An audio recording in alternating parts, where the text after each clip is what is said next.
Então aqui, ó, próximo àquela região dos brônquios que eu mostrei anteriormente, nós podemos identificar aqui bronquíolo. O que difere um bronquíolo de um brônquio, professor? Então vejam bem, a gente tem um bronquíolo sendo demonstrado aqui, e de cara nós não identificamos nessa região aqui a presença de cartilagem. Então o tecido cartilaginoso é ausente. Além da cartilagem, nós não identificamos nesse tecido aqui do bronquíolo, nós não vamos identificar aqui a presença de glândulas seromucosas. Então, basicamente, o que pode ser identificado, né? Normalmente vai ter o tecido muscular, e a ausência de cartilagem acaba fazendo com que você tenha um aumento do pregueamento, né, da estrutura do bronquíolo. Como ele é mais pregueado, a luz desse bronquíolo acaba ficando menor. Essa musculatura lisa acaba ajudando a manter, então, de certa forma, esse bronquíolo, né, pregueado, mas ao mesmo tempo aberto. Mas em situações como, por exemplo, uma reação asmática, onde você tem uma resposta imunológica forte, né, a liberação de mediadores inflamatórios que vão promover a contração dessa musculatura lisa, você pode chegar até a obstrução da passagem do ar aqui nesse bronquíolo. Então, no asmático, né, essa região bronquiolar é uma região que é mais dramaticamente afetada, né, pela contração da musculatura lisa, visto que pode obstruir de fato a passagem de ar aí no paciente e agravar a situação respiratória dele. Essa lâmina a gente pode observar muito tecido linfóide, então muitas células aqui do sistema imune também estão presentes. Então, lembrando que é uma porta de entrada, então o sistema imune sempre está muito presente nessas regiões. A gente pode observar o tecido epitelial de epitélio respiratório, né? Então pseudoestratificado, cilíndrico ciliado, com células caliciformes. Porém, a gente vai observar que os bronquíolos vão ter uma redução, vai haver uma redução do número de células caliciformes à medida, né, que os bronquíolos vão diminuindo a sua luz. Tá? Então, como a gente diferencia o bronquíolo aí, para às vezes identificar numa prova, né? Então, o bronquíolo não tem cartilagem, ele não tem glândulas, normalmente ele é menor, a luz do bronquíolo é menor, ele às vezes é mais pregueado, né?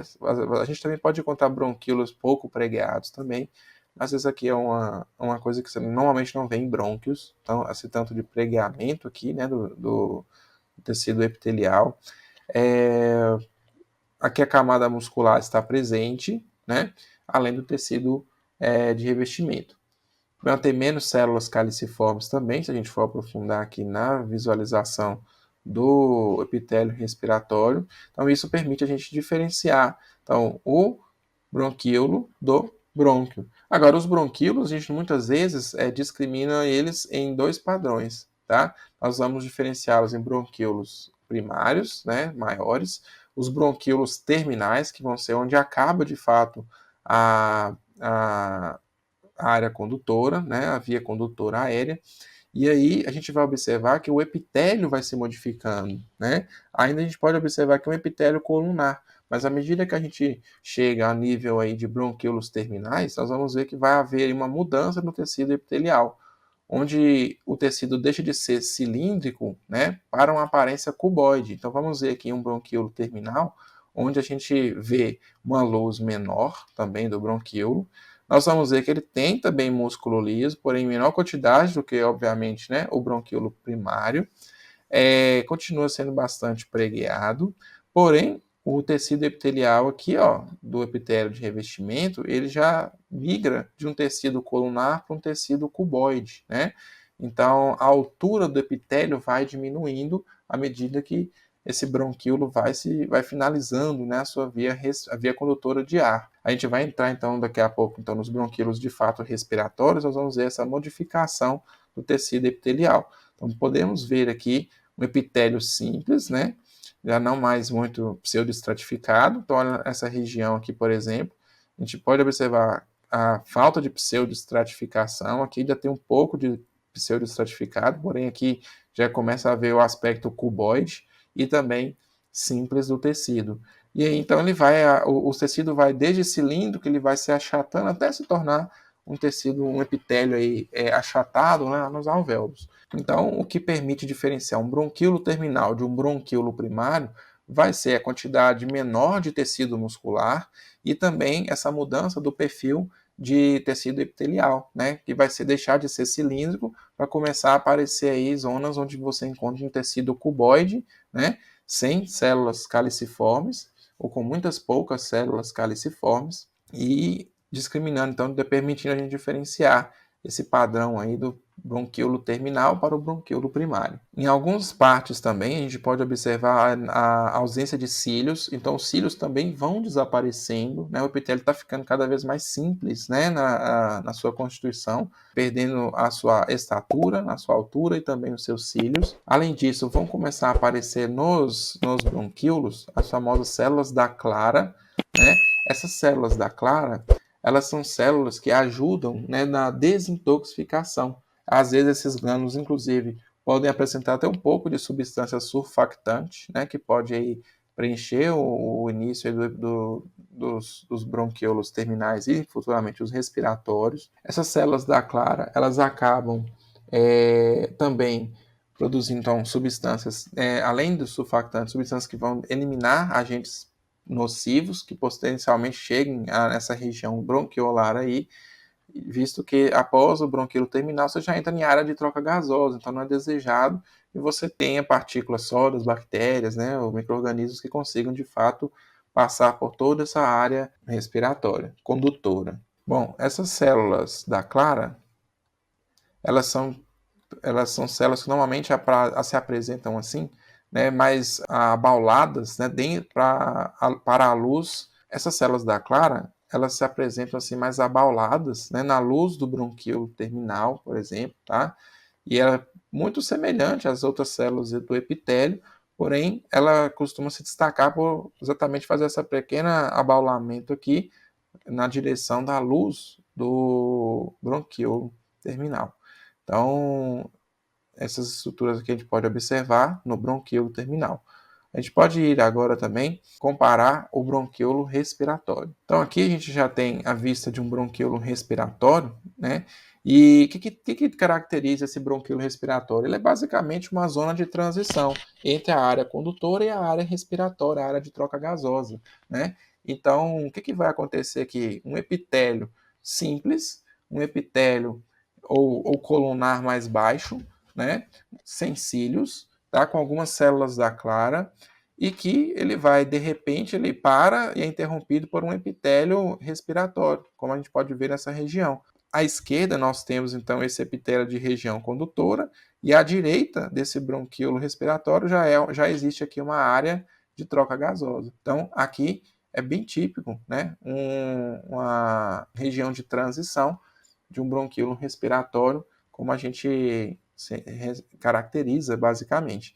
Então, havia mencionado, né, que há uma simplificação do tecido de revestimento, então aqui ele já vai se tornando um epitélio simples, um epitélio cuboide, e depois vai se tornar um revestimento pavimentoso, né, que vai caracterizar essa zona aqui de troca gasosa, já que tem que ser uma célula realmente bem fininha, né, para passagem mais fácil aí do ar e para permitir as trocas gasosas. Aqui a gente pode ver outro epitélio respiratório misturado aí com o epitélio aqui, ele já está ficando bem baixinho, né? E naturalmente aqui intermitente em relação ao epitélio de troca gasosa. A gente vê aí, então, mais uma área de transição, caracterizando também um bronquíolo respiratório. Aqui também outro bronquíolo respiratório pode ser evidenciado, a gente vê o epitélio mais simples, colunar baixo ou cuboide, e já sendo aí sequenciado, né, por um tecido epitelial pavimentoso, né, que vai permitir a troca gasosa. Então isso caracteriza bastante, né, o epitélio, né, de um bronquíolo respiratório. Bom, após isso nós vamos ter os ductos alveolares, né? Então os ductos alveolares vão ser áreas mais alongadas por onde o ar vai passar e ele vai se desembocar aí nos sacos alveolares. Então aqui a gente pode ver a região dos ductos, né? Então vamos ver vários sacos alveolares, vários alvéolos sendo destacados aqui. Então, essas regiões mais alongadas nós chamamos de ductos alveolares, né? O final dos ductos costuma finalizar sempre realmente nas regiões dos sacos alveolares, né? Então esses sacos alveolares eles vão ser compostos de vários alvéolos, né? E esses alvéolos é de fato a região cega, né? Dessa região onde o ar circula. E aí é o local final onde você vai de fato encontrar aí o fluxo do ar e a troca gasosa acontecendo. Então aqui a gente pode ver os sacos alveolares, né? Vários alvéolos. Então o saco ele já é uma forma um pouco mais arredondada, né? E aqui vários alvéolos sendo demonstrados. Nos alvéolos, então, o que a gente vai identificar assim de especial, né? Então vamos ter atenção aqui. Então aqui é um alvéolo, né? Esse alvéolo é revestido por um tecido fino, né? Pavimentoso. Então, essas células achatadas que vão revestir o epitélio, né, do alvéolo vão ser chamadas de pneumócitos. Porém, existem dois tipos de pneumócitos, tá? Então, eu tenho o pneumócito tipo 1 e o pneumócito do tipo 2, tá? Esse pneumócito do tipo 1, ele vai ser responsável, então, pela região de troca gasosa, pela área de troca gasosa. Enquanto carrega aqui, estou aguardando um pouquinho.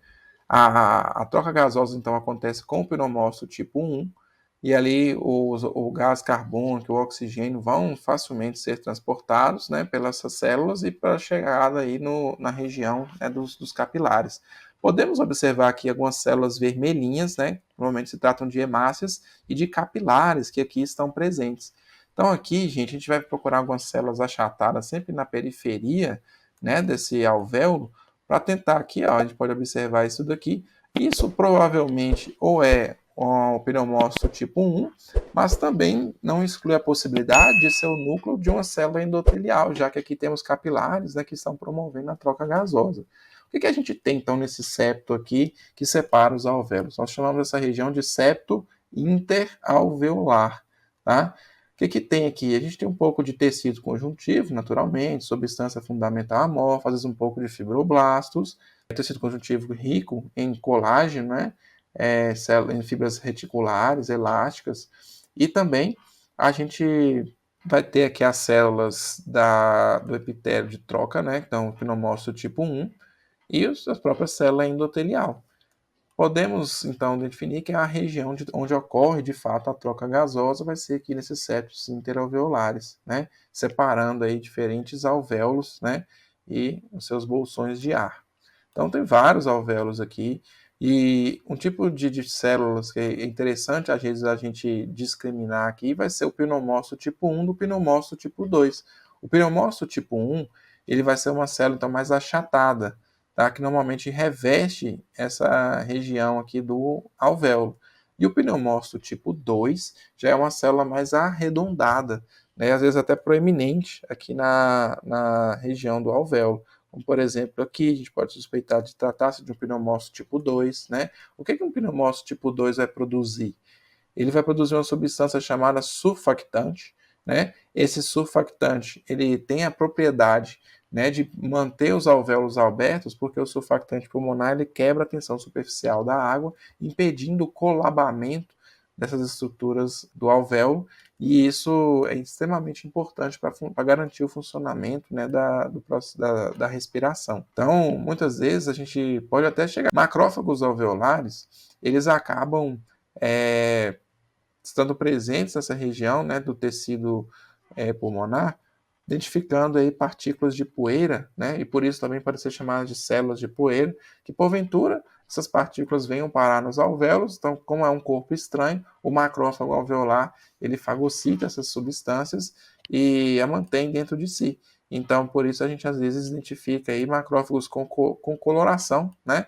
Essa coloração seria a coloração pigmento externo, né? Às vezes de carvão, se for poluição atmosférica, e a aparência desse macrófago é semelhante também um pouco aí com a do pneumócito tipo 2, por ser uma célula mais globular, mais globosa. Então, os sacos alveolares vão ter os alvéolos vão ser divididos por septos interalveolares. A gente encontra aqui, basicamente, o pneumócito tipo 1 e tipo 2. Provavelmente a célula do pneumócito tipo 2 é achatada e a célula do pneumócito onde a célula do pneumócito tipo 2 é mais achatada e a célula do pneumócito tipo 2 ela já é mais globosa, né? É uma célula que tem mais citoplasma, já que ela secreta substância surfactante. Também temos os macrófagos alveolares, que eventualmente podem aparecer, inclusive, com alguma coloração, né? Então aqui, um macrófago tipo 2, ou perdão, pneumócito tipo 2, né? provavelmente se trata de pneumócito tipo 2, ele chega até fazer também, assim como as células da Clara faziam lá, aqui elas fazem alguma protuberância, né, no alvéolo, bem como também células mais achatadas, como a gente pode ver aqui, provavelmente é o pneumócito tipo 1, né? Bom, pessoal, então a gente pode observar que esses septos intraviolares eles são realmente muito finos, né? E então a passagem de sangue aqui nos capilares eles se tornam muito dificultosos. Então realmente poucas hemácias, né, vão caber enfileiradas aí nesses capilares. Eles acabam as hemácias tendo até que se contorcer. E é interessante comentar isso porque o pulmão é um órgão que é muito sensível a embolias, né? Embolias é quando nós temos aí o transporte de substâncias pelo sangue, substâncias às vezes sólidas, às vezes gasosas, inclusive líquidas. Então, trombos, por exemplo, que são os mais famosos tipos de êmbolos que nós temos, que são sangue solidificado, eles normalmente afetam bastante o pulmão, porque ao cair nesses capilares, né, dos septos interalveolares, eles podem vir a obstruir essa passagem de sangue, gerando então um embolismo, né, uma embolia pulmonar, e agravando a situação de saúde e a função respiratória dos pacientes, né? Então a gente pode ver que é bem fininho, de fato, esses alvéolos, esses septos interalveolares. Então, se essa aula ajudou vocês, peço que compartilhem, que curtam, façam comentários. Se tiver alguma dúvida, pode pôr no comentário, que posso ajudar respondendo aí as dúvidas de vocês. Então, curta, compartilha, que ajuda o canal também a crescer e a chegar a mais pessoas.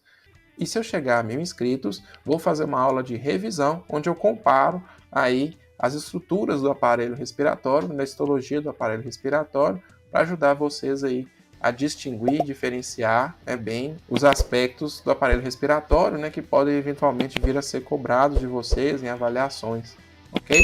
Então um abraço a todos, tchau, tchau!